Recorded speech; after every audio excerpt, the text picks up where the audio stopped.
नमस्कार मित्रांनो, मी सागर अमृतकर पुन्हा एकदा तुमचं स्वागत करतो नायला फार्मास्युटिकल्स प्रायव्हेट लिमिटेडच्या चॅनलवर. तर मित्रांनो, आज पुन्हा एक नवीन टॉपिक घेऊन तुमच्या समोर आलोय. आजचा आपला टॉपिक आहे कफ म्हणजेच खोकला. तर खोकला म्हणजे काय आणि त्यावर कुठली औषधं काम करतात आणि ती कशा प्रकारे काम करतात हे सांगण्याचा माझा प्रयत्न आजच्या या व्हिडिओमध्ये असणार आहे. तर मित्रांनो, पहिले आता आपण हे समजून घेऊ की खोकला म्हणजे नेमकं काय असतं.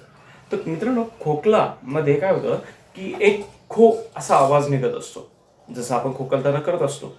तर तो आवाज का निघतो त्याच्या मागचं कारण हे की आपल्या रेस्पिरेटरी सिस्टममध्ये जर कुठे इन्फेक्शन्स किंवा इरिटेशन्स झाले असतील तर त्यामुळे जो एअर फ्लो असतो त्याला अडथळा निर्माण होतो आणि त्याच्यामुळे हा खो असा आवाज निर्माण होतो. आता इन्फेक्शन म्हणजे काय हे जवळपास सगळ्यांना माहितीच आहे. इन्फेक्शन झाल्यामुळे असं घडतं. पण इरिटेशन म्हणजे काय, जसं आपण बऱ्यापैकी एक टीव्हीवर ॲडव्हर्टाईज बघत असतो, विक्स की गोली लो खिचखिच जोर करो, दॅट खिचखिच इज कॉल्ड इरिटेशन.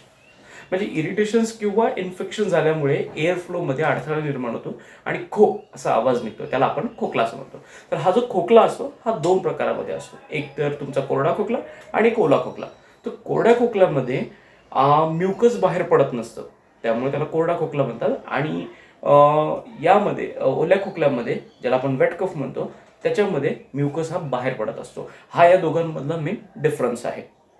तर म्युकस म्हणजे काय, जसं आपण मराठीमध्ये त्याला जनरली बेडके पडणं असं म्हणतो. सो आणि सायन्सच्या भाषेमध्ये त्याला म्युकस म्हटलं जातं. सो आता आपण हे बघू की ओला खोकला कसा असतो आणि त्याच्यावर कुठलं औषध काम करतं आणि ते औषध कशा प्रकारे काम करतं. तर कोरड्या खोकल्याला ज्याला आपण ड्राय कफ म्हणतो, या ड्राय कफमध्ये जे मेनली यूज केलं जाणारं औषध आहे किंवा जनरली डॉक्टर्स जे औषध प्रिस्क्राईब करतात ते आहे डेक्स्ट्रोमेथॉर्फिन हायड्रोब्रोमाइड.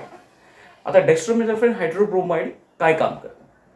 डेक्स्ट्रोमेथॉर्फिन हायड्रोब्रोमाइड हा आपल्या ब्रेनमध्ये असलेलं एक कफ सेंटर, त्या कफ सेंटरला हा सप्रेस करतो. म्हणजे आपल्या ब्रेनमध्ये एक कफ सेंटर असतो ज्यामुळे हा खोकला येत असतो, त्याला जाऊन तो सप्रेस करतो म्हणजे त्याला दाबतो आणि त्यामुळे आपला खोकला येणं बंद होतं.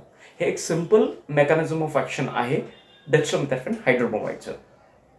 तर हा एक प्रामुख्याने वापरला जाणारा ड्रग आहे किंवा औषध आहे जे कोरड्या खोकल्यामध्ये वापरलं जातं. तर ओला खोकल्यामध्ये बऱ्याच प्रकारची औषधं यूज केली जाते. जसं की उदाहरण म्हणून सांगायचं झालं तर अम्ब्रोक्झोल हायड्रोक्लोराईड आहे, गुएफेनासिन आहे, लिव्होसॉल्ब्युटामॉल आहे, टर्बिटॉलिन सल्फेट आहे, ब्रोमहेक्झिन आहे. अशी बरीचशी औषधं यूज केली जातात. जनरली मी जी तुम्हाला आता नावं सांगितली ही प्रामुख्याने वापरली जाणारी औषधं आहेत. यापेक्षाही बरीचशी औषधं वापरली जातात, पण जनरली या औषधांचा वापर जास्त केला जातो. तर याच्यातलं पहिलं औषध जे मी तुम्हाला सांगितलं ते म्हणजे अम्ब्रोक्झोल हायड्रोक्लोराईड. तर अम्ब्रोक्झोल हायड्रोक्लोराईड काय आहे आणि ते काय काम करतं. तर अम्ब्रोक्झोल हायड्रोक्लोराईड हा एक म्युकोलायटिक एजंट आहे. आता म्युकोलायटिक म्हणजे काय, म्युकोलायटिक हे नावाप्रमाणेच म्युको म्हणजे म्युकस आणि लायटिक म्हणजे ब्रेकडाऊन. म्हणजेच हा म्युकस जो रेस्पिरेटरी सिस्टममुळे तयार झालेला असतो, आपल्या रेस्पिरेटरी सिस्टममध्ये जो म्युकस तयार झालेला असतो त्याला ब्रेक करून बाहेर फेकायचं काम करत असतो हा. म्हणून याला म्युकोलायटिक एजंट म्हणतात. कारण वेट कफमध्ये म्युकस हा मेन पार्ट आहे ज्याच्यामुळे आपल्याला खोकला येत असतो. तर या म्युकसला ब्रेक करायचं काम हे अम्ब्रोक्झोल हायड्रोक्लोराईड करत असतं. तर याच्यातलं दुसरं जे औषध आहे गुएफेनासिनचं काम आहे तो एक एक्सपेक्टोरंट आहे. एक्सपेक्टोरंट म्हणजे काय, त्याच्या नावाप्रमाणेच तो एक्सपेल आउट करायचं काम करतो. म्हणजे म्युकोलायटिक एजंट जो अम्ब्रोक्झोल हायड्रोक्लोराईड आहे तो काय करतो, म्युकसला ब्रेक करतो. आणि गुएफेनासिन हा एक्सपेक्टोरंट आहे, तो जो कट झालेला जो म्युकस आहे त्याला एक्सपेल आउट करण्याचं काम करतो, म्हणजे बाहेर फेकायचं काम करतो. जे आपल्या ओल्या खोकल्यामध्ये आपण बेडकं पडणं ज्याला म्हणतो त्याला बाहेर फेकायचं काम करणं हे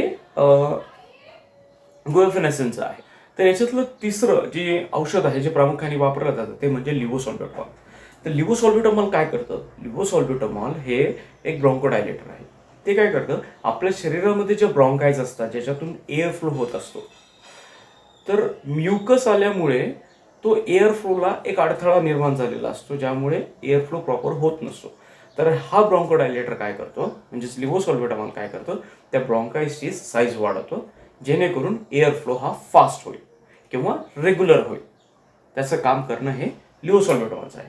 तर यातलं पुढचं औषध जे आहे ते आहे टर्बिटॉलिन सल्फेट. टर्बिटॉलिन सल्फेट सुद्धा एक ब्रॉन्कोडायलेटर आहे.